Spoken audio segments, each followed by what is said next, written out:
खेसारी लाल यादव जी के पावर के बारे में बात करेंगे। चलो भाई देखो अब मैं क्या करता। खेसारी लाल यादव जी के 2 गाना के वीडियो जो कि अभी ट्रेंडिंग पेज में चल रहा बा।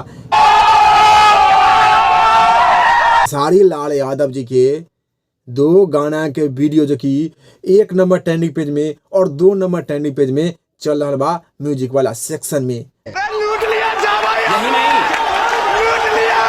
खेसारी लाल यादव जी के वीडियो तेल जो कि 1 नंबर ट्रेंडिंग पेज में चल रहा बा म्यूजिक वाला सेक्शन में, और दूसरा गाना दरिया बढ़िया लागे 2 नंबर ट्रेंडिंग पेज में चल रहा बा म्यूजिक वाला सेक्शन में। तो खेसारी लाल यादव जी के वीडियो तेल जो कि 1 नंबर ट्रेंडिंग पेज में चल रहा बा, जो कि सारेगामा हम भोजपुरी यूट्यूब पर रिलीज किया गया था, जो कि अभी तक करीब 4 मिलियन व्यू प्राप्त कर ले बा। तो आप लोग भी जाइए सारेगामा हम भोजपुरी यूट्यूब पर और तेल गाना के वीडियो देखिए।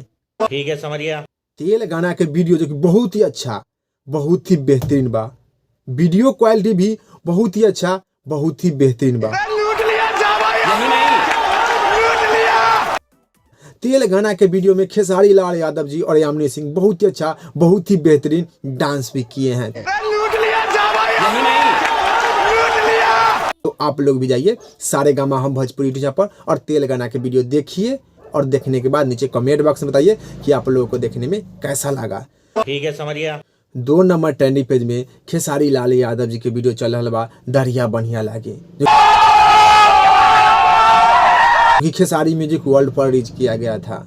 तो दरिया बढ़िया लागे गाना के वीडियो जो कि बहुत ही अच्छा, बहुत ही बेहतरीन बा। वीडियो क्वालिटी भी बहुत ही अच्छा, बहुत ही बेहतरीन बा।